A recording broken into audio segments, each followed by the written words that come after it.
నమస్తే. నేను మీ Swapna. Welcome back to my channel my dear YouTube family members. ఈరోజు ఒక మంచి టీ టేస్ట్ స్నాక్ రెసిపీతో మీ ముందుకొచ్చేసానండి. అవే పకోడీలు. పకోడీలు ఎవరికి తెలీదనుకుంటున్నారా? తెలీదండి. ఇవి నేను కొంచెం కొత్తగా అయితే ట్రై చేశాను. టేస్ట్ మాత్రం మనం తినే రోజువారీ పకోడీల కన్నా చాలా చాలా చాలా టేస్ట్‌గా ఉంది. ఒక్కసారి మీరు ఈ వీడియో చూసి ఎక్కడా స్కిప్ చేయకుండా చూడండి ఫస్ట్ నుంచి లాస్ట్ వరకు. మీరు కూడా ట్రై చేయండి. ఆ టేస్ట్ ఏంటనేది మీరు కూడా నాకు కామెంట్ ద్వారా చెప్పండి. అంతకన్నా ముందు నా ఛానల్ చూస్తున్న ప్రతి ఒక్కరు ప్లీజ్ నా ఛానల్ లైక్ చేసి, షేర్ చేసి, సబ్స్క్రైబ్ చేయండి. బెల్ ఐకాన్ ప్రెస్ చేయండి. నేను న్యూ రెసిపీస్ నోటిఫికేషన్స్ అనేవి మీకు వస్తాయండి. ప్లీజ్ నన్ను నా ఛానల్‌ని సపోర్ట్ చేయండి. ఇప్పుడైతే వీడియోలోకి వెళ్ళిపోదాం. ఈ పకోడీని చేసుకోవడానికి నేను ఒక పచ్చి అరటికాయనైతే తీసుకున్నానండి. అరటికాయని 3 ముక్కలుగా కోసుకొని తగినన్ని నీళ్లు వేసుకొని కొంచెం మెత్తగా ఉడికేలా ఉడికించుకోవాలి. చూసారు కదా! నేను మ్యాష్ చేసి చూపిస్తున్నాను. ఈ విధంగా ఉడికితే సరిపోతుంది.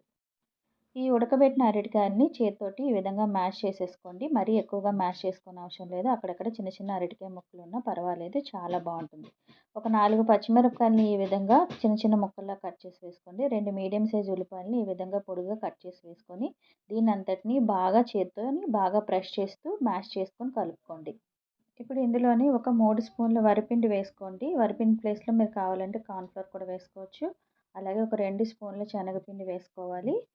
తర్వాత ఇందులోని ఒక 2 స్పూన్ల జీలకర్ర కూడా వేసుకోండి. అలాగే తగినంత ఉప్పు. నేనైతే ఒక స్పూను ఉప్పు వేశానండి. ఈ స్పూన్ తోటి ఒక 2 స్పూన్ల రెడ్ చిల్లీ పౌడర్, కొంచెమంత కరివేపాకు వేసుకొని దీన్నంతటిని ఒకసారి ఈ విధంగా కలుపుకున్న తర్వాత కొంచెమంత కొత్తిమీర తరుగు వేసుకొని ఒక హాఫ్ గ్లాస్ వాటర్ వేసుకొని పిండినంతటిని నేను చూపించిన విధంగా ముద్దలా కలుపుకోవాలి. మీరే చూస్తున్నారు కదా! ఇలా ఉంటే సరిపోతుంది. డీప్ ఫ్రైకి సరిపడా ఆయిల్ పెట్టుకోవాలండి. ఆయిల్ అనేది హీట్‌గా ఉండాలి. వేస్తున్నప్పుడు మనకి చక్కగా పకోడీ వేసిన వెంటనే పైకొచ్చేస్తుంది. ఆ విధంగా ఉండాలి. ఆయిల్ అనేది హీట్‌గా ఉండాలి.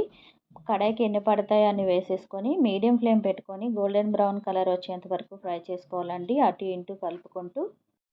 పకోడీలైతే మంచి కలర్ అయితే వచ్చేసినాయండి. చూసారు కదా! ఈ కలర్ వస్తే సరిపోతుంది. క్రిస్పీగా పైన, లోపల స్మూత్‌గా మధ్య మధ్యలో ఆ అరటికాయ ముక్క, ఉల్లిపాయ ముక్క, పచ్చిమిరపకాయ తగులుతూ తింటూ ఒక టీ తాగుతుంటే ఉంటుందండి టేస్ట్. చాలా చాలా బావుంటుంది. నేను ఫస్ట్ టైమ్ ట్రై చేశాను అరటికాయతో. టేస్ట్ అయితే చాలా చాలా చాలా బావుంది. మనం ఎప్పుడు తినే పకోడీల కన్నా ఈ పకోడీ ఒకసారి ట్రై చేసి చూడండి. ఇంట్లో వాళ్ళకి చేసి పెట్టండి. వాళ్ళు తిన్నా కూడా తెలీదు మీరు దేనితో చేశారని. అంత వెరైటీగా ఉంటుంది. అంత టేస్ట్‌గా ఉంటుంది.